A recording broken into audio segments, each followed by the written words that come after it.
I'm not gonna take this out the video because I'm not giving up my hat. Oh shit! Sorry, y'all. Wow. See how deep? Okay, that was an epic fail. I'm actually up here. I'm in northern Wisconsin. I was trying to shoot a video and it literally blew my hat off. That was crazy. It's my favorite hat, so I went through the snow to go get it.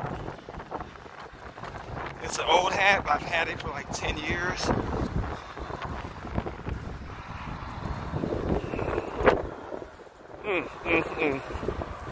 Yeah, but it's beautiful up here. You see all this snow.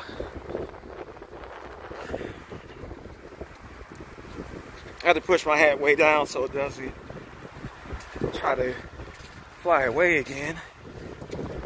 I would be real sad if I lost this hat.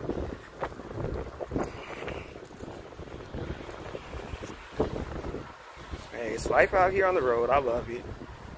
Can't really see myself doing anything.